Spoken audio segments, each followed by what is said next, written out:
नमस्ते दोस्तों, स्वागत है आपका मेरे YouTube चैनल पर। आज हम एक ऐसी डरावनी कहानी सुनाने जा रहे हैं जो आपके रोंगटे खड़े कर देगी। ये कहानी है रात का साया, जो रुद्रपुर की कुख्यात मालती हवेली के इर्द गिर्द घूमती है। तो तैयार हो जाइए। पिछले भाग में अंजना ने मालती हवेली के तहखाने में एक खौफनाक साये का सामना किया और एक रहस्यमयी लॉकेट पाया जिसमें मालती की तस्वीर थी।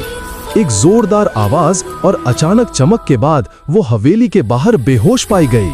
अब क्या अंजना इस भयानक रहस्य का अंतिम सच उजागर कर पाएगी या रात का साया उसे हमेशा के लिए अपने साथ ले जाएगा?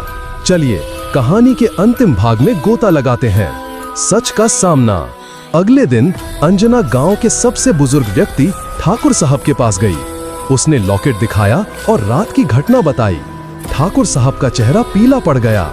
ये मालती का लॉकेट है, उन्होंने धीमी आवाज में कहा। उस रात उसे मारने वाला कोई और नहीं बल्कि मैं था। अंजना स्तब्ध रह गई। ठाकुर साहब ने बताया कि मालती से उनकी पुरानी दुश्मनी थी। एक गलतफहमी ने उन्हें इतना गुस्सा दिलाया कि उन्होंने मालती को मार डाला और हवेली में छिपा दिया। लेकिन उसकी आत्मा, वो मुझे कभी माफ नहीं करेगी, ठाकुर साहब ने कांपते हुए कहा। अंजना ने ठाकुर साहब को पुलिस के हवाले कर दिया। उसने लॉकेट हवेली में वापस रख दिया, ये सोचकर कि शायद अब मालती की आत्मा को शांति मिले। लेकिन उस रात जब वो अपने कमरे में सो रही थी, उसे फिर वही ठंडी सिहरन महसूस हुई। उसने आंखें खोलीं तो देखा वो सफेद साड़ी वाली आकृति उसके बिस्तर के पास खड़ी थी और उसकी आंखों में अब गुस्सा नहीं बल्कि एक अजीब सी शांति थी। धन्यवाद, एक फुसफुसाहट गूंजी और वो आकृति गायब हो गई।